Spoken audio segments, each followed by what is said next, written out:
Welcome into Fantasy Focus Football. Today is Tuesday, August 9th. My name is Daniel Dopp. Today's podcast is brought to you by Geico. Switch to Geico and see all the ways that you could save. I am here joined by Mike Clay to my right, a very handsome Field Yates to Mike Clay's right. Hey. Thank you. Wow. Guys, I want to...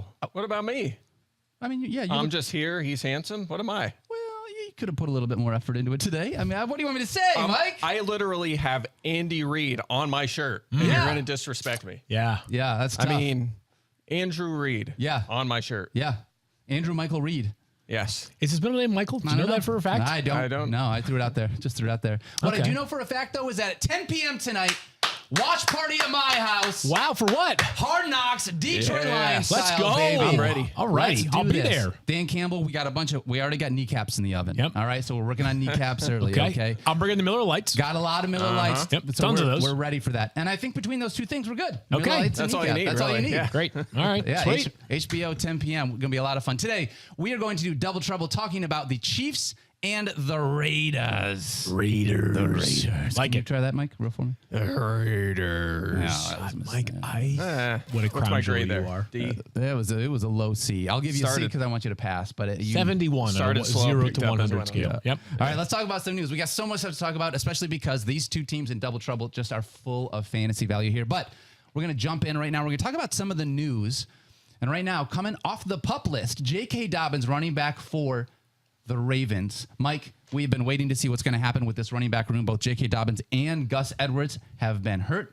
They've had ACL injuries coming back, waiting to see what's going to happen this year with him coming off the PUP list. Where are you at on Jk Dobbins as of today? I like him a lot, and a big reason for it is his ADP, right? I mean, I've been landing him in 12-team leagues in the 5th round. He's just been falling. People just aren't super interested in him. Now, I'm thinking maybe it rises now because, he's off the PUP list, and now there's also some reports Gus Edwards might miss some time early in the season, so that should just mean more of a workload for Jk Dobbins. But here's the thing. I think this guy could be one of the best running backs in the NFL. Like, we often talk about someone like, say, Nick Chubb, right? Maybe not always an elite fantasy running back, but he's really good, and that's enough to hang on that RB1 radar. I think Dobbins could be in that category. Think about the last time we saw Jk Dobbins, end of 2020. That season, as a rookie, he led the NFL in yards per carry and yards after contact. Right. 136 carries, not a huge sample, but he was obviously very explosive, very effective.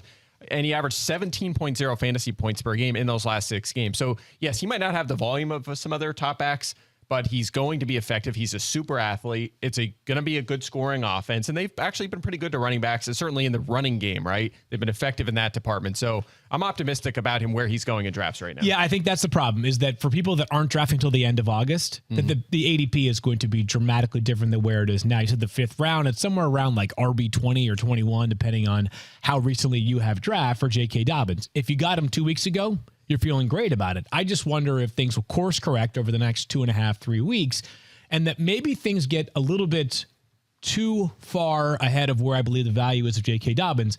I said I wanted, before our show, I want to go last because I want to hear what Mike has to say and potentially pour a little bit of water on it. And Mike and I kind of see it the same way, is the pros of Jk Dobbins are that Jk Dobbins is so good at football. He was a great prospect coming out of Ohio State. He slid to late in the 2nd round, didn't make a whole lot of sense, and he was awesome as a rookie. In his last 6 games of that rookie season, he had 77 carries for 495 yards. That's 6.42 per carry, and he had 7 total touchdowns. But where Mike alluded to, and where I wanted to make sure that we don't get too crazy on the value of Jk Dobbins, is during those 6 games, he had 3 total catches, 3 in 6 games. As a matter of fact, not throwing the football to running backs is not new in Baltimore. Since Lamar Jackson became the starting quarterback in Baltimore, and you can even include the season in which he split duties with Joe Flacco, there hasn't been a Ravens running back with more than 249 receiving yards in a season. Wow. That one year where we got crazy efficiency from Mark Ingram, where he had 5 receiving touchdowns on 29 catches, wound up leading to him being like a borderline top 10 running back. I just think in order for Jk Dobbins to crack that top 10, he would have to have, I don't know about a historical rushing season, but like, almost like Derrick Henry light. And I wonder if maybe the Ravens, even with him being healthy or at least off the PUP list on August 8th, which was yesterday, this might still be a little bit of a committee this year whenever Gus Edwards gets healthy, and also and Mike Davis will be a factor as well. So I've got him. I will have him as more of a mid-tier RB2 than like a borderline RB1, which I wouldn't be surprised if some people forecast him that way. Yeah, that's where I have him too. And I will say this time last year, the reports were Baltimore was basically designing plays for him in the passing game, right? So I had him projected around a 10% target share, which isn't high. Yeah. But if he gets a 10% target share and handles 55, 60% of the carries this year in a run-heavy, high-scoring offense, he's going to flirt with RB1 numbers, and that's definitely in his range of outcomes. Yeah, that'd be interesting. I just the 3.5-year history of Lamar Jackson as a starter suggests that's probably not going to happen, but I would love to see the Ravens passing game evolve. That has been one of the things that's been a criticism of them in recent years. I think a little bit stale with Greg Roman as their play caller. And one of the other things to think about, just so that we're all aware, Gus Edwards looking more and more doubtful for week 1 as a part of this. So just as you're thinking about that, make sure that you're keeping an eye on Gus Edwards and where he is at. All right, Field. Titans wide receiver Treylon Burke continues to practice with the 2s and 3s. So I'm going to start with the Treylon Burke side of this and then get to the point that I wanted to make when I sent this to our group yesterday as a topic I wanted to discuss. Sure. I'm trying to tread lightly on the Treylon Burke's concerns about him running with the 2s and 3s and conditioning being an issue during offseason minicamp, because we have seen discouraging reports from really talented players that looks completely foolish about one game into the season, specifically amongst first-round wide receivers. Yep. And yes, I'm talking about Jamar Chase. Yes. He couldn't catch in August. The line on the white line on the ball, it's just he can't see it, right? Right. So he just can't catch the ball. He got corrective surgery, and now all of a sudden he had 4 touchdowns in his first 16 catches as a pro. So I'm treading lightly there. Like, I think Treylon Burks is, like, here's my cold take. He's going to be a good NFL player. But what I also think is fair is that maybe his acquisition overshadowed that of which a player in which we know who he is.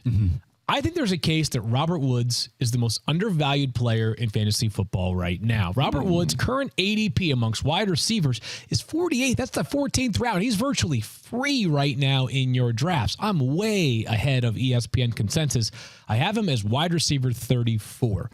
They traded, meaning the Titans, A.J. Brown this offseason, of course. That vacates a nearly 25% target share.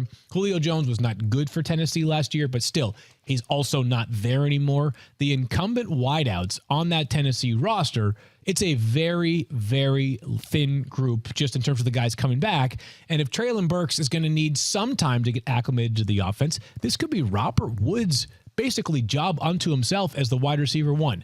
Yes, it's a run-heavy offense, but you still have to throw the football some. Second of all, Robert Woods is good. Like, I know that the offense he's going to versus the one that he left when he got traded from the Rams is very different. He's just a good football player. He's averaged over 15 fantasy points per game over the past 4 seasons. Just look at the raw numbers. And I don't always like to touch on the raw numbers because there can be some misleading numbers involved when you look at season-long stats. But his last 3 full seasons, 86 catches, 1,219 yards, 90 catches, 1,134 yards, 90 catches, 936 yards. I don't know if the Titans will do this, but he had some rushing value as well. I love Robert Woods. I think he's being undervalued in drafts right now. I think he deserves to be much closer to wide receiver 30 than wide receiver 40. Yeah, so look, as a player, I love Robert Woods as well, but I disagree. I'm not interested. I've tried to convince myself to move him up in rankings that he's getting healthier. He's at practice. Burks is struggling a little bit, but I just can't. It doesn't add up for me for a variety of reasons. I mean, first of all, tore his ACL in November, and now he's 30 years old. Yep. You know, how much do we really expect him to be? You know, to take a step forward and be maybe perhaps 100% of what he used to be. And also that the age 30 thing does bother me a little bit. I mean, Kyle pulled a good stat here.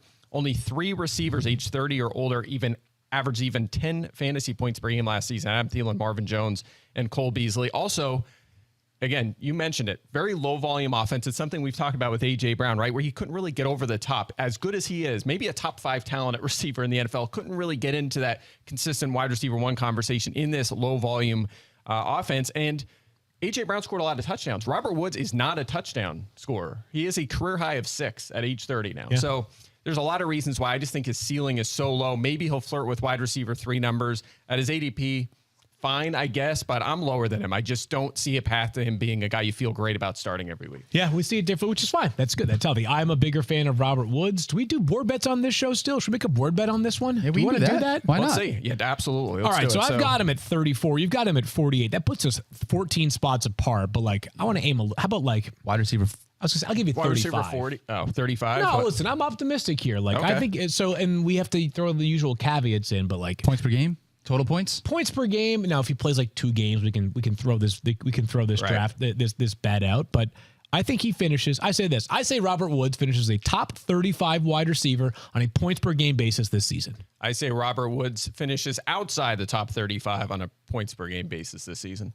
Put it on the board. That was pretty good right there. One actually. for one. We got that. All right, A+. yes, yeah. Good Oh, job. by the way, I'm definitely taking field side on that one. You're getting a wide receiver 1 at 48? Come on. All right, let's talk about one more. Mike is the Jaguars right now, the only 2 teams that are winless in the NFL through one game. Wow, We'll tough. See. We'll see. It is All on right. the board, as they say. So we'll see. SI.com's John McMullen believes that running back Kenneth Gainwell is penciled in for high leverage situations like third downs, the hurry up offense, and goal line work.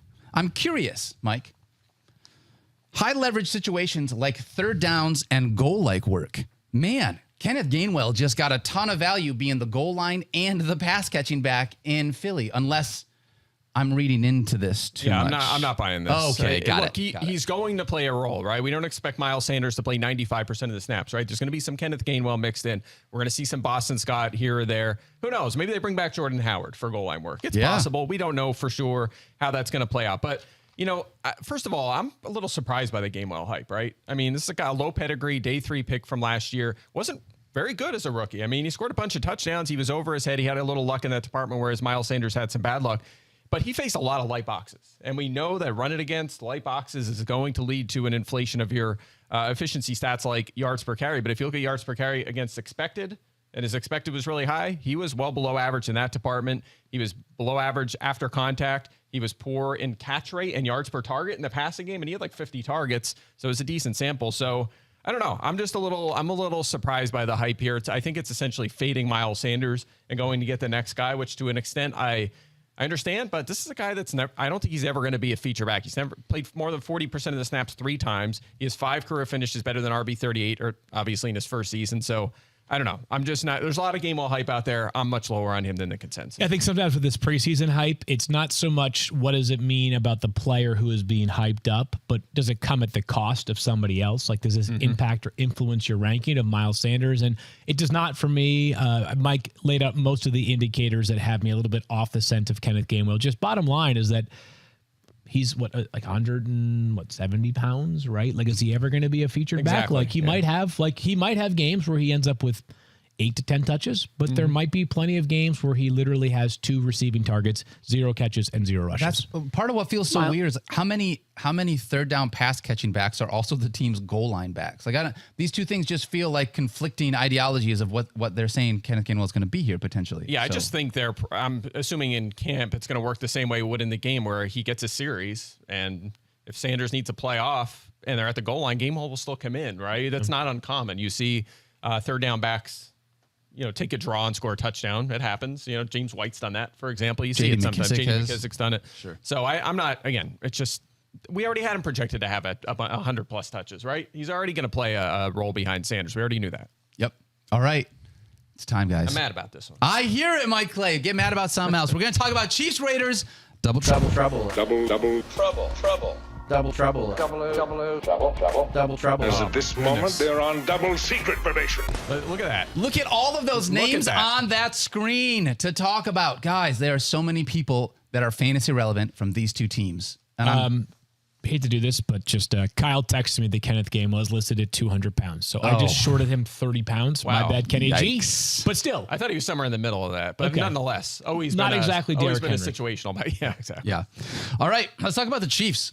And I think the first conversation is with the loss of Tyreek Hill and everything that this Chiefs offense is centered around, which is Patrick Mahomes, Field Yates.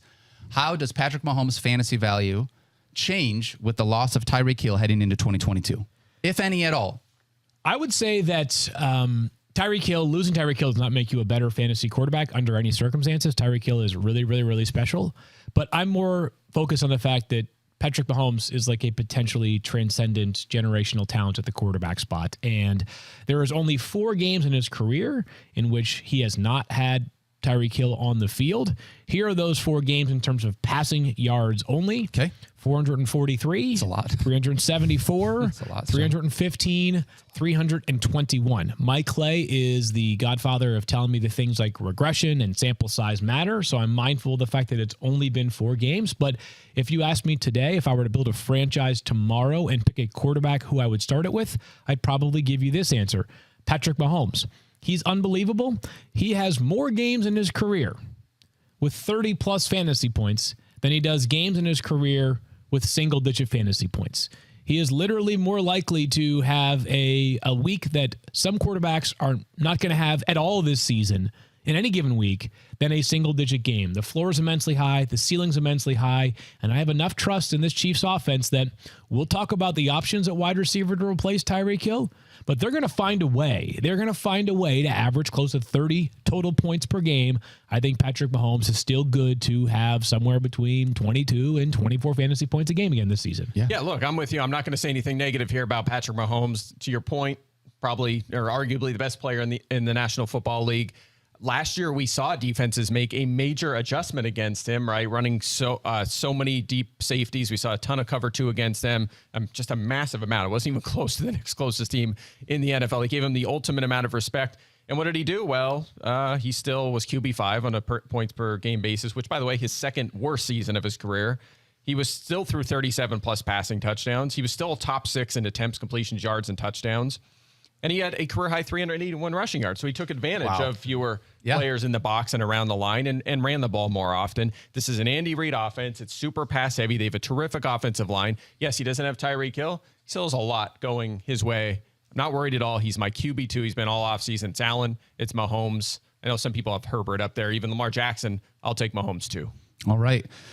Easy to be able to say that, I feel like. I mean, Patrick Mahomes, easy the number 2 quarterback, and we've talked about it. Please feel free to go back and watch some of the other shows we did. How early do you take a quarterback here? How early do you feel comfortable taking Patrick Mahomes? That's another question that we have.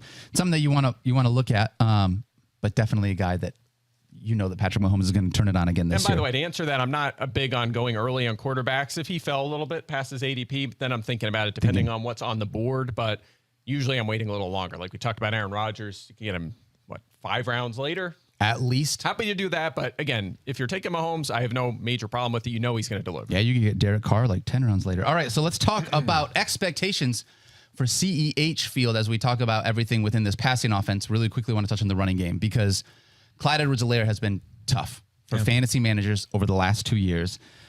And I just don't know what Clyde Edwards-Helaire's role is in this offense if he's either not the pass-catching guy or the goal line back, and he doesn't seem to be either one of them. So how do you suss out what you're doing with CEH this year? Let's start with the baseline of last season. Last year, he had 0 games with more than 3 catches. He had 1 game with more than 15 carries. His longest carry last season was how long? 17 yards. Wow. He had 3 games with 5+ catches in 2020. That was good, okay? Last year, the receiving regressed. He had 5 goal-to-go touches last season for the entire year. 5 goal-to-go touches. If we're looking at a running back in fantasy, a guy that we think can be a weekly starter, usually it falls into one of these few categories. Guy that could rush for 150 yards any week. Derrick Henry, Nick Chubb, Jonathan Taylor amongst those guys. Yep. A guy that could have between 5 and 8 catches any single week. Christian McCaffrey, Austin Eckler, Alvin Kamara, Swift. you name it, right? Yep. Those guys, all part of it. A guy that's going to have some combination of those two, that maybe it's an Aaron Jones type player, right? Or a guy that's just a dominant touchdown scorer. Last year's Damian Harris. Last year we've seen LeGarrette Blount, James Conner, right? Yep. Which of those is Clyde Edwards-Helaire? None of them. He's none of them. So I think if you are believing in Clyde Edwards-Helaire, because I think he's one of the most confusing players in fantasy this year, because he was one of my favorite prospects coming out of the draft a couple of years ago. I love the guy. He seemed like the idyllic fit in this Chiefs offense. But if you're targeting Clyde Edwards-Helaire, what is the rationale for doing so, Mike, other than hoping the Chiefs adjust the way that he's utilized? Yeah, and it is still his 3rd season. He's still very young. And I think the case for him is he's still the best running back probably on one of the best offenses in the NFL. There's reports Ronald Jones, not necessarily a lock to make the 53. I think he'll make it, but I think he will too. Not necessarily a guaranteed threat, right? He didn't work out in Tampa Bay, obviously. Jerick McKinnon's 30 years old and more of a situational back, though he did out-snap CH in the playoffs big time. We're going to talk about Isaac Pacheco, the rookie, here in a second. But CH could come out healthy, just kind of be the lead back and get 15 touches a game in an elite offense behind an elite offensive line. I think that's part of it. I mean, you mentioned the fact that NFL Network's James Palmer reports that Isaiah Pacheco, who is their 7th round rookie running back, has had some run with the ones again in training camp on Sunday. The idea that the 7th rounder is getting run with the ones over CEH, is that crazy to me? Am I reading into that too much? Because that feels very... I think it just reinforces what I'm trying to get at, which is that if you believed, or the Chiefs were giving us reason to believe, that Clyde Edwards-Helaire was going to become a workhorse back either in terms of carries, receptions, or both, then you would feel much better about drafting him. Yeah. The only reason why I have him at RB29 is just the concept that if you're the number 1 running back on the Chiefs, even if it's like by a slight edge, the possibility exists that crazy things could happen because it's the Chiefs offense. But the thesis coming into the NFL for Clyde Edwards-Helaire was, hey, even if he doesn't get elite passing game usage or elite carry usage, he's going to fall in the end zone 10 times per year because the Chiefs are going to score 40 touchdowns, 45, 50 touchdowns, more than that, whatever, 55 touchdowns in a given season, right? That's not happening. Like, that hasn't happened yet. So I'm very on the fence, if you couldn't tell. And when I say on the fence, I mean, I'll take any player at a certain round, but he's a very low target and priority for me this year. Right, but at RB29, I mean, being, a guy that's that polarizing is fine to take at that spot, especially if you wait your second running back spot, right? Say you go like hero running back, right? You take one running back, and then you're attacking receiver, maybe you take a Mark Andrews, something like that, and you're like, you know what? I need a little bit of a dart throw here. I'm going to go with CEH, and if he gets 15 touches a game, that could work out in a big way, maybe makes the year 3 leap. So I still think there's hope for him. I get the concern we have him ranked, but again, where we have him ranked, you're not really drafting him to be your RB2 every week, right? No, He's more you're of a not. Flex option. And I think I'm probably a little more optimistic about his upside, I guess. Even at running back 29, and he's really not a weekly flex option with where you're ranking him. But if things get put together, any running back in that high-scoring offense could be useful. I don't want to speak out of both sides of my mouth. I want to add this context, though, because I think it's fair to defend the player in when you do have a counterpoint, and I'll make a counterpoint to my own argument. He got sick right before the season last year and lost a bunch of weight, and I don't know that he was at any point last year really 100%. Maybe that helps, but I'm not optimistic. Sure. All right, let's talk about these pass catchers because this is the part that I'm excited about. Juju Smith-Schuster coming over right now seems to be the number 1 in this Chiefs offense, just from a de facto perspective. 3 of Juju Smith-Schuster's last 5 seasons, he has finished as wide receiver 20 or higher. What is his upside here in this Chiefs offense? I think his upside's massive, right? I mean, if he's his old self, he's still 25 years old, right? Yeah. And if he emerges as Patrick Mahomes' favorite target and sees a 20% target share, which isn't terribly off where Tyreek Hill has been a lot of the last few seasons, he could finish top 10 again. I mean, he's done it before. We've seen him have a huge season when he was, 20 years old. He had a huge season. And, we've talked about this. The last couple of years, you wonder how much of his lack of success was quarterback related in Pittsburgh, right? I mean, even Deontay Johnson's efficiency was not very good, but he had a lot of volume. Same kind of thing with Juju. His average depth of target was down. His YPA was down. Maybe going to this high scoring, pass heavy Chiefs offense is the recipe he needs to turn it around. The only drawback really is a lot of people are viewing him as the number 1. Yeah. And have seen his resume earlier in his career and are drafting him as such. He's the first receiver drafted here, and he's not a sure thing, so it's easy to kind of pivot off that and maybe go another direction. But I don't mind the price, though, right? Currently, it's wide receiver 30, somewhere around the 9th round, so I am okay of being a part of the wave.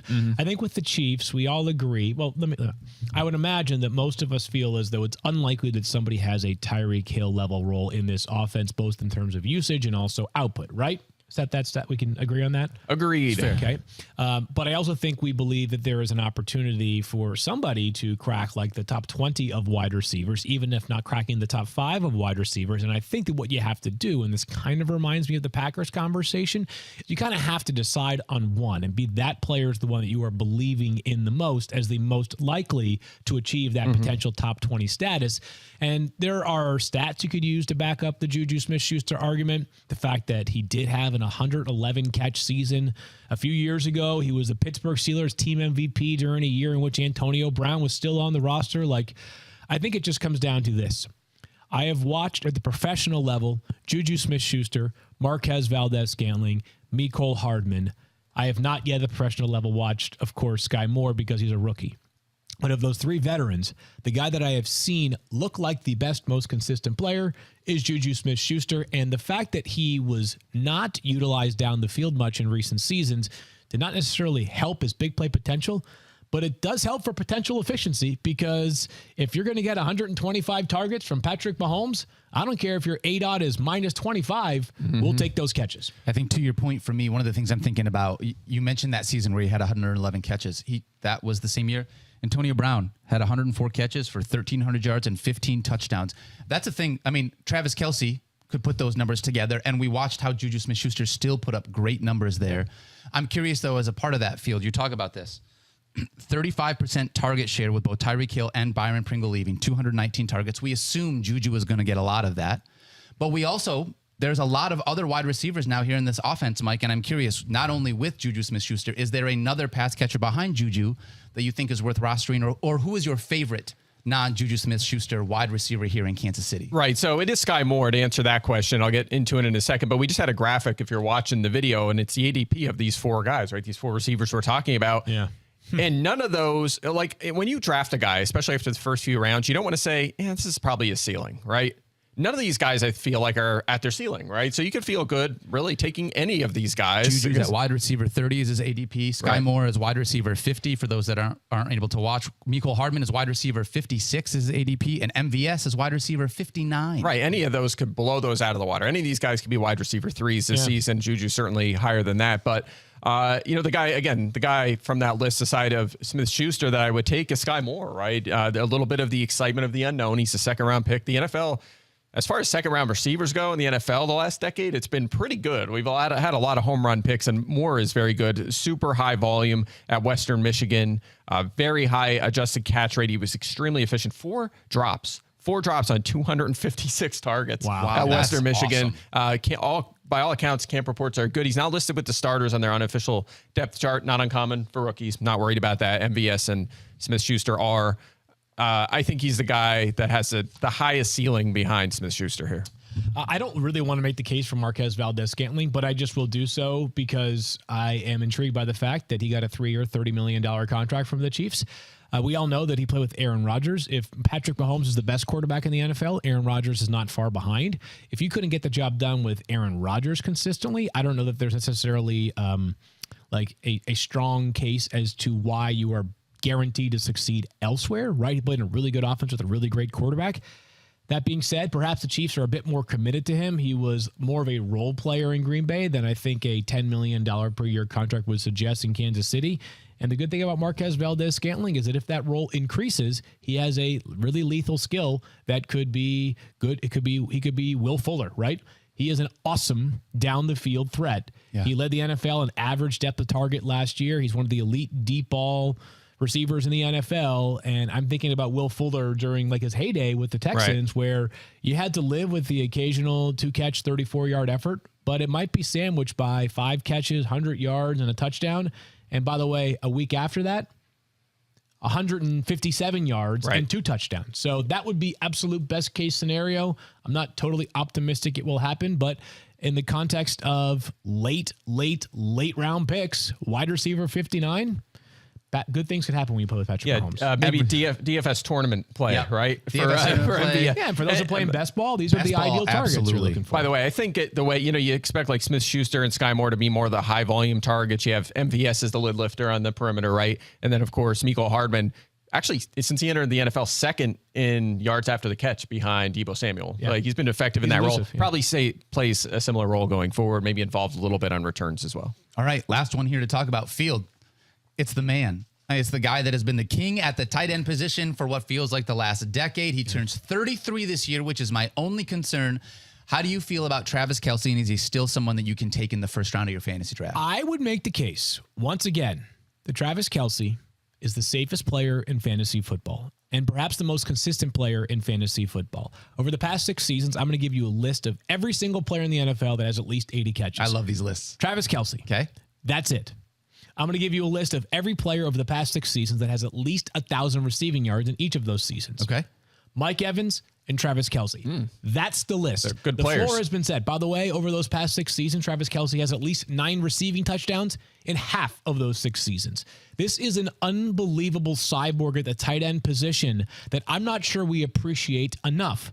Last year was considered, by the own standard that he has set the previous 5 years, a down year for Travis Kelsey. If you go look at his production relative to the prior 5 years, a quote unquote, and I'm using air quotes here, down season.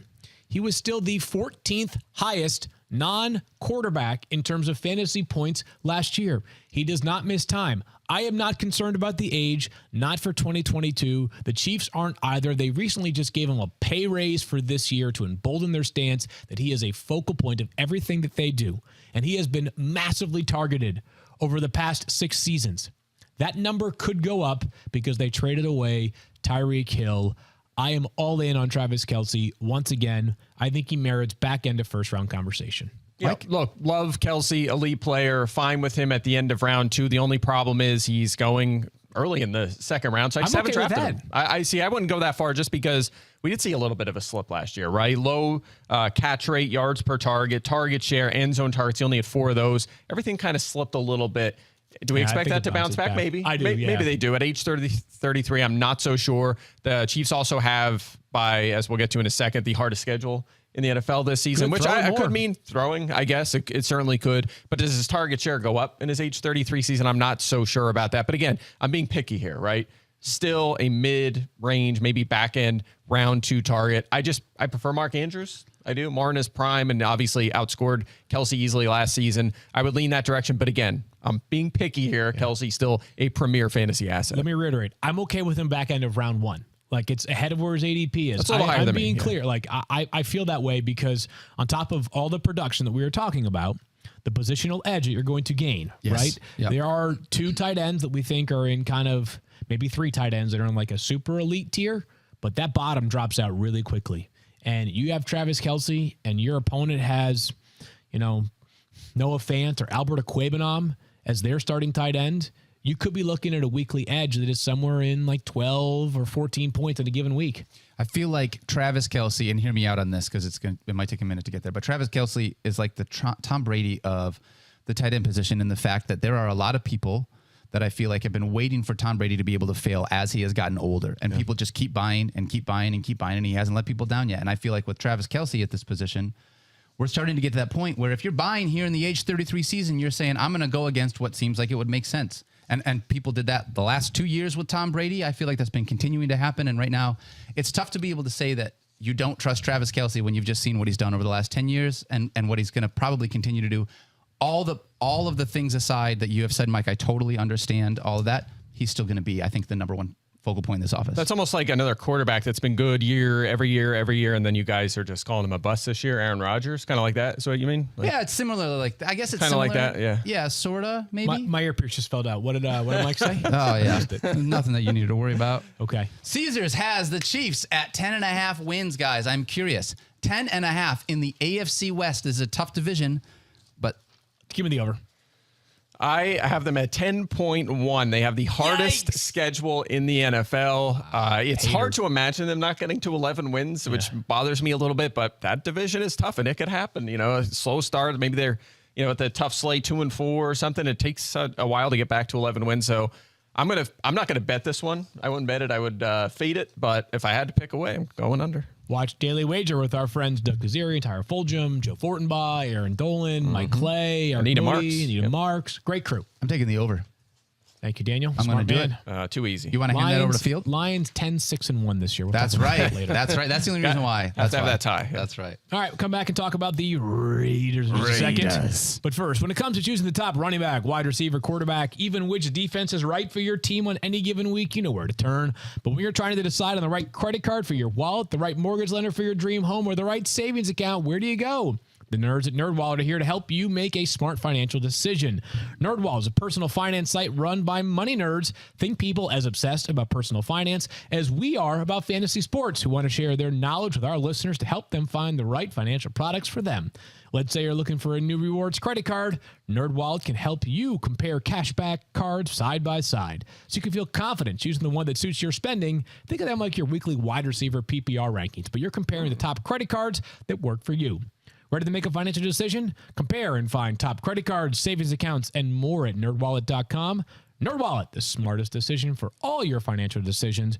NerdWallet Compare Inc. and MLS 1617539. NerdWallet is not an investment advisor nor an investment broker. Information is for educational purposes only. Daniel, time's yours. Geico asks, how would you love a chance to save some money on insurance? How would you? Well, of course you would. And after all, who doesn't love a great deal, right? And when it comes to great rates on insurance for all the things in your life, Geico can help. Like with insurance for your car, truck, motorcycle, boat, and RV. Even help with homeowners, condo, or renters coverage. You could even save more with a special discount when you bundle your coverages. Plus, the easy-to-use Geico mobile app, available 24-hour roadside assistance and more. And choosing to switch to Geico becomes an easy choice. Switch today and see all the ways that you could save with great rates and discounts. It's easy.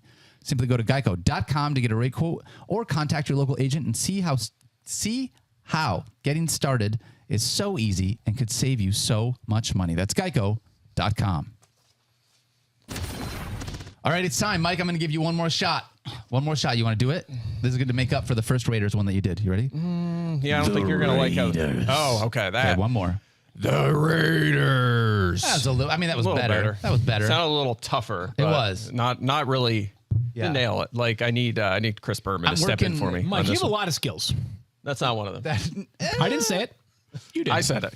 I'm very self-aware of my strengths and weaknesses. So. We are going through, Field, just so you know. I'm like my Derrick Carr evaluation. Yeah, like your Derrick Carr evaluation. He's got a lot of strengths. I'm going through right now. My girlfriend Rosie and I quiz her on a bunch of the teams in the NFL, like on players and stuff like that. Like She's who has the more. biggest thighs? Who is that one. Yeah. And I was like, what team does Derrick Carr play for? And she was like, Texans? no, like the Black Pirates.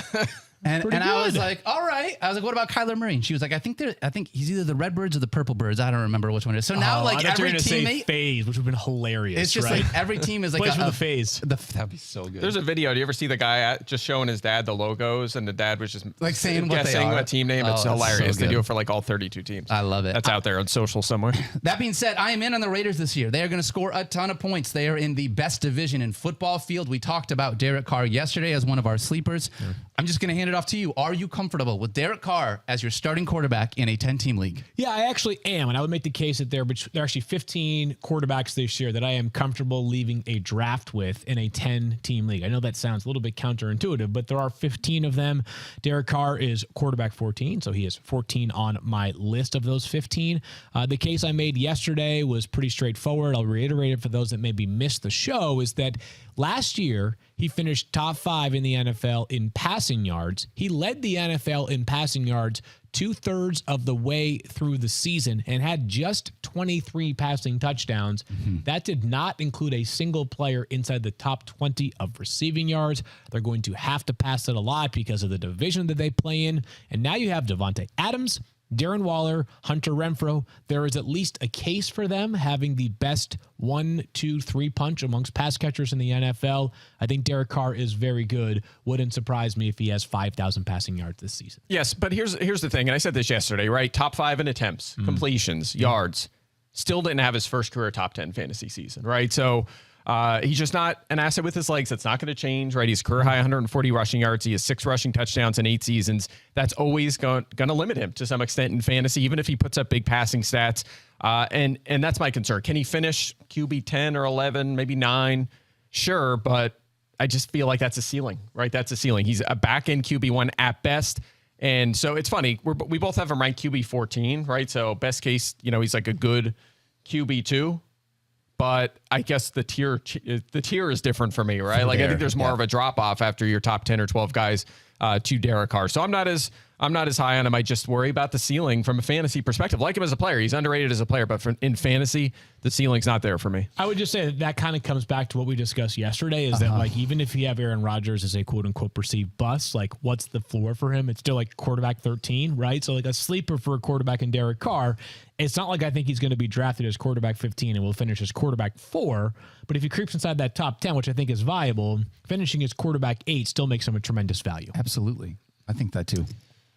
You want to fight some more? Yeah. You want to fight some more? Go ahead, Mike. To All right. reiterate. I think I reiterate, one of us has been blocked by Derrick Carr on Twitter.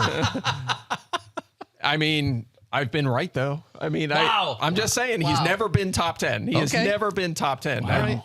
That's why I would Has take he unblocked Aaron you or Rodgers. no? Look, in like best ball, 12-team best balls right now, they are going in essentially the same round. They're Yes, they are. going like the 8th to 9th round, both of them with Trey Lance. For me, that makes no sense at all. Aaron Rodgers was QB5 last year. We know he has top 5 upside. Derek Carr does not. I don't think anyway, unless something changes, or maybe he will throw 47 touchdowns and I'll look foolish, but I just don't think that's a realistic way to attack him in drafts. I just don't. Wow. Can I ask you a realistic way to attack this Raiders running back room in drafts? Because they're another. Yes. Honestly, this committee here with Josh, maybe this doesn't mean anything. Yeah. But when was the last time? Can you tell me the last player that played in a Hall of Fame game that was like a top 20 player in fantasy? Well, I mean, I again, can't. I don't know the answer. I don't know off the the top of my answer head. to it. Do you know the answer No, to it? Or it's just I- hypothetical? Well, again, I said this when we recap that game. I'm not too worried about it because we're so far off from week 1. And we don't even know if he's going to play this weekend, next weekend. Yeah. You know, they used all 5 backs, or all 4 backs, I guess, that are going to probably play a big role. He was number 1 in line. He got 2 series. Then they rotated on. It's not like they had Zamir White not play or Kenyon Drake not play, right? They all got run. I think Kenyon Drake was playing in the 3rd quarter. I just I want Jacobs' ADP to keep falling because I think at some point he's going to be a value, and I don't think he's costing you a lot right now. We're already discounting him for the change in scheme. I think he's, again, if you're watching the video here, you're seeing the other backs in this backfield. Samir White, a rookie. Kenyon Drake, Amir Abdullah. Jacobs is the best back there. He's first-round pedigree. He's 25 years old. I think he can get 15-plus touches. I think he could be the primary goal line back in a high-scoring offense. I still think if his ADP keeps falling, he's going to continue to be a fine value, a fine target in drafts. Yeah, so it's a tough one for me because I was a little bit more concerned about the fact that he was playing in the Hall of Fame game and the fact that this team did use a pick, even if it was a 5th round pick on Zamir White? Maybe 4th. I think it was 4th. A day 3 pick on Zamir White. But and the fact that they did bring in Brandon Bolden, someone who Josh McDaniels loves and will have a role in this offense. You know he will. I forgot about that. Now I'm worried. No, I mean, not a major one, but he's going to play. Yeah. Right? And probably take away an annoying amount of opportunities from somebody else, right? He's a rock solid player. I'm just saying, as far as fantasy is concerned, you'd love for all the opportunities to go to Josh Jacobs. So I've kind of level set with him as a low end RB2 for right now. And he is a player that I am on the ready to make an adjustment to my Josh Jacobs ranking, depending on what takes place over the next few weeks. Both Agree in with terms of that. utilization in the preseason, whether he plays, whether he doesn't play, and if a trade is possible, even though Josh McDaniels suggested recently a trade is not in play for Josh Jacobs, you have to place him somewhere. And for now, even with a different head coach and a deeper backfield, I'm going to bet on the possibility of him having a comparable role to recent seasons. And last year, in that role that he had, here's the good news. You didn't get elite production very often, but you didn't get doo-doo production either. Yeah. In 15 games last year, he had 1 top 10 finish, and he had 12 top 11 to 30 finishes. Only 2 weeks outside the top 30. So, you're okay with a guy that in 13 out of 15 weeks last year was a top 30 running back play. So that's where I've level set for now on Josh Jacobs, but he has my attention. I feel differently. I'm mostly avoiding Josh Jacobs in part because of the fact that I'm trying to figure out what the upside is here with all the running backs that are in play in this offense. Like we've talked about, he's not a guy that I see as this explosive runner. He doesn't have these big plays. His last 30-yard touch in a regular season game, 30 yards, which isn't even crazy, happened in week 13 of 2019. He's just not a big play guy waiting to happen. For me, I would rather wait a little bit later and find somebody else in this offense. I understand all the things that you are saying, but I cannot imagine if Saquon Barkley played in the Hall of Fame game. I cannot imagine if David Montgomery played in the Hall of Fame game. The idea that you are putting your starting running back out there on the very first meaningless preseason game just is such a hey, we'll see what it means. But to me, that seems so crazy. I don't know. That just doesn't bother me that much. It's a new scheme. I don't know. That doesn't bother me. We watch people get hurt so easily on that field. Right from my Mike Clay joke of the day. If the Giants played in the Hall of Fame game and Dave Gettleman was still their GM, would he make Saquon play as a precursor to his eventual induction? Probably. Did he call him a Hall of Fame player the minute they drafted him? I think so. Yeah, that was my Mike Clay dad joke of the day. Yeah, I'm gonna still leave that whole Judge Gettleman thing alone. So gotta go. All right, let's talk That's about for a topic for another day. We'll move on from running backs field. How much does Devonta Adams moving from Aaron Rodgers to Derrick Carr affect his fantasy value here? Oh, I moved him down 3 slots from where he was last year going into this Where season. was he wide receiver 1? Wide receiver 1 to wide receiver 4. And listen, it's pretty evident that there are 2 things that are in play here. And I think everybody's discussed them many, many times over. Aaron Rodgers, a superior overall player to Derrick Carr, even though I think Derrick Carr is awesome. Aaron Rodgers is one of the greatest to ever do it. Second thing here is that Devonta Adams' closest competition for targets in recent years has been guys that were very much inconsistent fringe players in different rosters. Allen Lazard, Marquez Valdez-Scantlings, guys like that, right? Now he's got competition, and I maybe and there might be some benefit to this competition, Darren Waller and Hunter Renfro. So I think that the fact that there are 2 guys who are going to take a larger target share than anybody that Devonta has played with in recent years is notable. But I also think it does help him a little bit. There was that famous picture I remember tweeting last year of a pre-snap look from the Baltimore Ravens where they literally had 3 players in succession, 1, 2, 3, lined up opposite of Devonta Adams because they gave him that much respect and there were no other threatening targets on that Packers offense. So I think there'd be some better looks, which is why it was hard for me to push him any further down my board than wide receiver 4. Yeah, I agree. I think you laid it out very well. And I basically can summarize all you said in it with a few things that I was going to point out. Less passing in this offense, most likely, compared to a pass-heavy Packers offense. Less scoring. They're probably not going to match where the Aaron Rodgers, Devonta Adams offense was. Worse quarterback. Derrick Carr, very underrated, not Aaron Rodgers. Lower target share. He's been in the 97th percentile the last 4 years. That's going to be hard to sustain a number that high. And he's 29 years old, right? You don't expect him really to... A slight drop-off would be expected, right, at that age as you start to get a little bit past your prime. So that's enough for me to knock him off the elite and like that top tier. We don't have him in the big 3. But is he still a mid-range QB1? Yes, I agree with you. Is he a first-rounder? The guy you take at the turn? Fringe. Really? Fringe first-rounder? I'd say. It's not a guy I'm going out of my way to get, but if he's there and I want to get a receiver... Late first, early second. Probably early second round, I'm going. It's going to sound counterintuitive again, but earlier I said there are 15 quarterbacks that I view as starters in 10-team leads.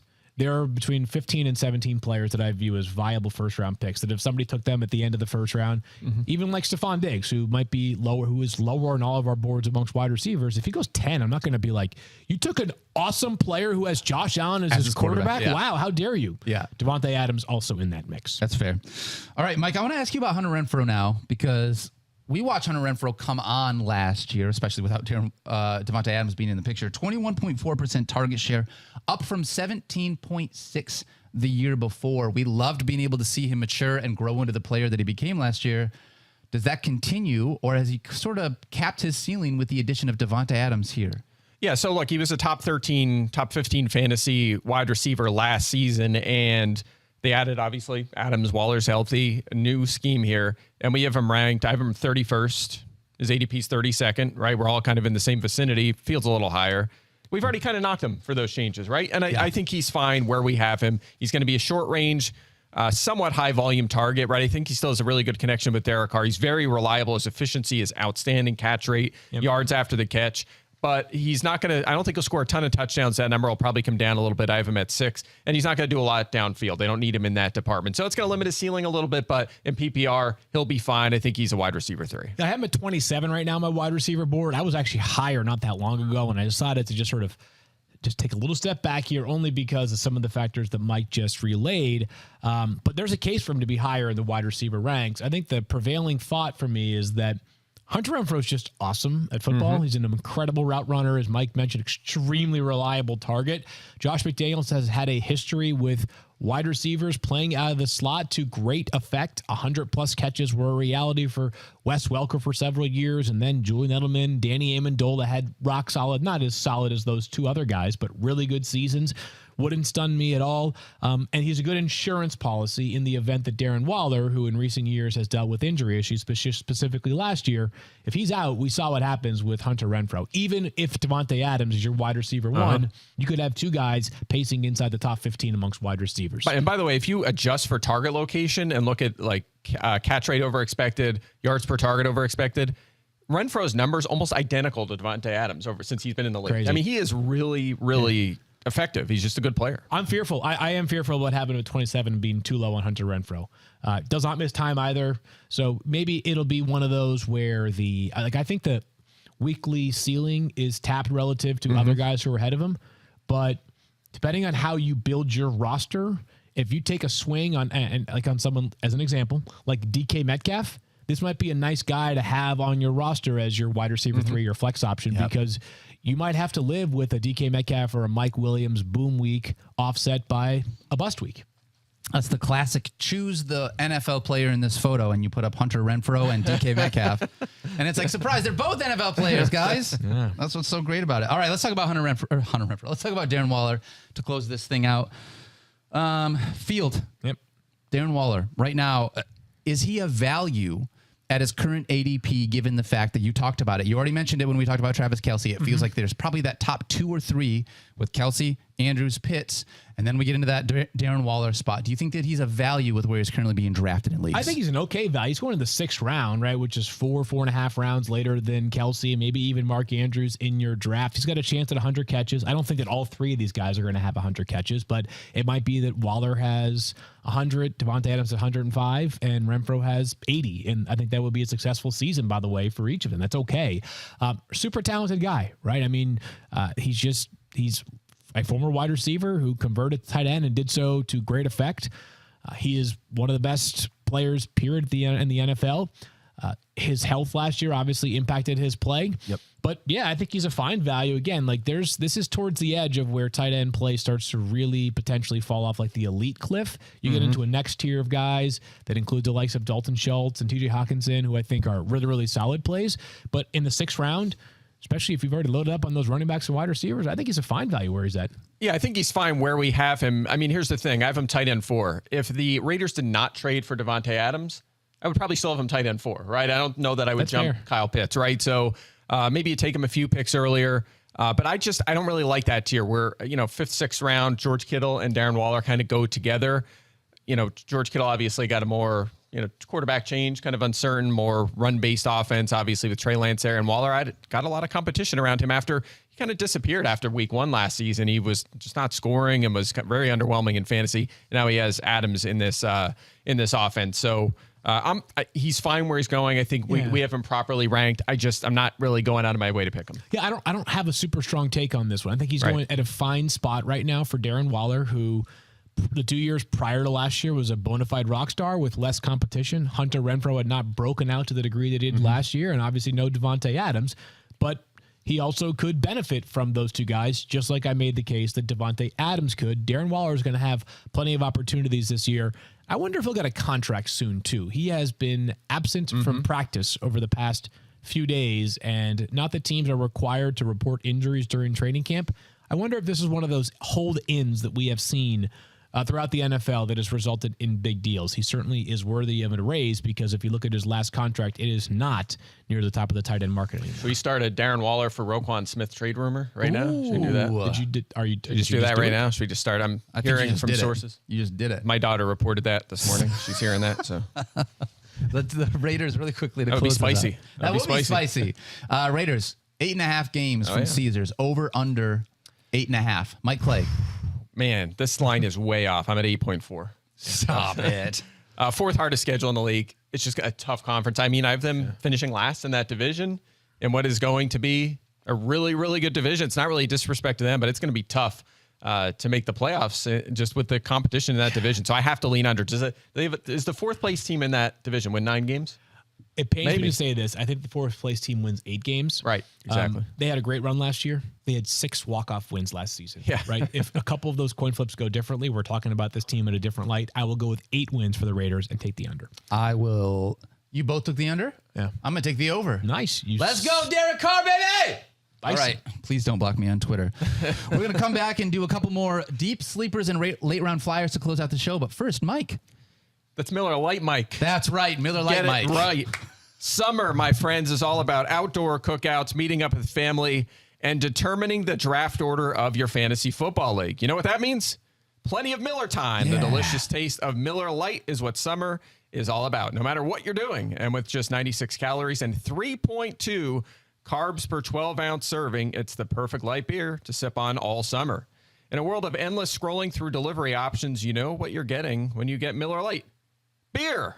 It's for those who actually want to taste their beer, because light beer should taste like beer, not water. This summer, have more fun with the Beer Lovers Light Beer, the great tasting 96-calorie Miller Lite. There's nothing like that first sip of an ice cold beer on a hot summer day. Well, maybe landing the first overall pick in your draft, but you get the idea. Miller time for me is whenever I'm around those I care about and doing the things I love most. So next time you're getting ready to enjoy cold ones with your crew, go to MillerLite.com/FFF to find delivery options near you, or you can pick up some Miller Lite pretty much anywhere they sell beer. It's Miller time. Celebrate responsibly. Miller Brewing Company, Milwaukee, Wisconsin. 96 calories and 3.2 carbs per 12 ounces. Wow, that was a solid B-, Mike Clay. Good for you, buddy. An A+. That was a B+ Come on, there. that's probably my best read ever. A-, that probably was your best read ever. Football fans, seriously, you did a great job, man. I love you. Football fans, join the next generation of fantasy football with Rainmakers Football, their first ever NFT fantasy game from DraftKings. It's the only NFT fantasy game licensed by the NFLPA. Now you can play all season for millions in prizes by building the ultimate NFT franchise. Right now, everyone can get their first full roster starter pack for free. Playing Rainmakers is simple. Buy, sell, bid, and win player card NFTs of the biggest names in the game throughout regular drops and auctions on the DraftKings marketplace. Craft lineups of athletes from your NFT collection and earn points for touchdowns, receptions, and more, just like in daily fantasy football. Build your NFT franchise and enter free Rainmakers football contests all season long to compete for millions in prizes. The next generation of fantasy football is here, so download the DraftKings Daily Fantasy app now, sign up with the promo code FFF, click the Rainmakers tile, and opt in to get your first card free. Plus, play for millions in prizes all football season long, building the ultimate NFT fantasy franchise with Rainmakers Football. That's promo code FFF. Build, play, win, only at DraftKings. Contest entries depend on type and number of NFTs held. Eligibility restrictions apply. Void where prohibited. See DraftKings.com for details. I didn't need that at the end, Mike. I was doing so well. You were almost there, man. I was so excited, and then you slipped up at the end. You blew it, Yeah, right? You had a good route. You were down the field, wide open, went right Wide through your open, hands. right through my hands. Right through your hands. Yeah, you blew it. By the way, one of my favorite bands out of Florida. Just a shout out to a band that I really love. You blew it. In case you're a fan, you blew it. All right. These deep sleepers are brought to you by Geico. Switch to Geico today and see all the ways that you could save. Field and Mike, we are talking about some deep sleepers or late round flyers. We did a bunch of them yesterday. These ones are deeper. These are a little bit more nuanced and in the weeds. So, Mike, I'm going to start with you. I'm going to get two more deep sleepers from you in case you didn't listen to yesterday's show. And if you didn't listen to yesterday's show, please go back and listen to it because we have a ton of great information on sleepers, breakouts, and busts in there. Yeah, here's a guy whose ADP could start to rise because reports are positive. Damian Pierce, a chance in this Houston offense to be their lead back. He was a fourth-round pick out of Florida, and the knock is he never had a lot of volume at Florida. A lot of people kind of blame the coaching there that he was misutilized. Never cleared 106 carries or 23 targets in a season, but when he got the ball, he was electric. He was hyper-efficient just across the board. Without getting too deep into the weeds, his stats are off the wall good. So can catch it, can run the ball effectively, and he has a path, obviously, to a big role with Marlon Mack and Rex Burkhead there in that Houston backfield. So he's a guy to look at in the double-digit rounds. The other one is another rookie. I'm going to go Johan Dotson here. Yeah, 16th overall pick in the draft. And again, I've talked about this before. These first-round receivers, even to an extent the second-round rookie receivers, not getting enough love in redraft this year. A 30% or higher target share in his final two seasons at Penn State. Super reliable. Efficiency was really good. And as Kyle pointed out, Carson Wentz's end zone completion percentage is 2017, higher than Patrick Mahomes, Tom Brady, Aaron Rodgers. He seems to deliver in that area. Kind of an interesting nugget there. So I'm going with Johan Dotson. Again, available in round 12 or 13. Like him a lot. Two quick ones. One I'm not totally certain on, but Tyler Algier, running back from the Atlanta Falcons, somebody has to lead them in carries. And if Cordarrelle Patterson plays more wide receiver this year, which might be needed given their depth chart, I could see Algier having a reasonable load of carries on his plate. But that being said, I'm not sure this is going to be a high octane running game, and I don't know what kind of passing game value he adds, if any, but you're getting him for literally free. The more pertinent one, as far as I'm concerned, is Robbie Anderson, wide receiver 61 right now, going at the end of the 16th round, 159th overall. He was a top 30 player in terms of targets last year. When you look at all those players, one of them is not like the other, as the other 29 players in the top 30 for targets averaged 254 fantasy points per game. Robbie Anderson had 138.5. It was one of the least efficient seasons we have ever seen from a wide receiver, and I'm not convinced it was all on Robbie Anderson's plate. Quarterback play really bothered him, and Baker Mayfield, I believe, is better than Sam Darnold. And by the way, in games in which Christian McCaffrey has not played over the past couple of years, yes, Robbie Anderson has been targeted more. That's logical. But when CMC has been on the field, he's still getting 6 targets a game. You do the math, that's over 100 per year. I'm okay with that number for Robbie Anderson. He's literally free. Just before last season, the Panthers gave him a 2-year, $29 million extension. I think a bounce back season's in store. Yep. I got quarterback upgrade, big. Absolutely. 2 more really quick outside the top 150. Justin Fields. We've talked about this, Mike, the idea that if there's going to be a quarterback that is going to take that leap, he has a chance, and he's somebody that you were able to get really late in drafts. The guy that I really like, Joshua Palmer. Yes, love it. Joshua Palmer, the third wide receiver right now for the Los Angeles Chargers. In the 2 games when either Allen or Mike Williams were out last year, that was weeks 14 and 16, Joshua Palmer averaged 16.4 fantasy points per game in those 2 weeks. He is a guy that is going to be in line to be able to take advantage of whatever that offense is going to be. Super late. He's free. If anyone gets hurt, he should be in your starting lineup. Like, yes, Joshua Palmer. Yeah, I was going to actually go with him, but you beat me to the punch. I did, He only played 60% or more of the snaps in 3 games last season. Scored a touchdown in all 3 games. Great Chargers offense, good player. So good. Second year, former day 2 pick. I'm intrigued. Like him a lot. All right, that's going to do it for us today. We're going to do more YouTube questions tomorrow. We're also going to talk about the other 2 teams in this division. Speaking of the Chargers. That's right, the Broncos and the next Monday. Chargers. It's going to be a ton of fun. For Daniel and Mike, I'm Field. Wait, for Mike and Field, I'm Daniel. See you guys. Man, what is going on? I don't know. You're Why starting strong and finishing poorly, like across the board. It's like I've sort of taken on your role for what you usually do here. Whoa. Yeah. That's kind of weak. I was thinking like the Vikings, like the last couple of years, where they competitive all through the game and then last second just. Yeah. Thank you for saying Vikings and not the Lions.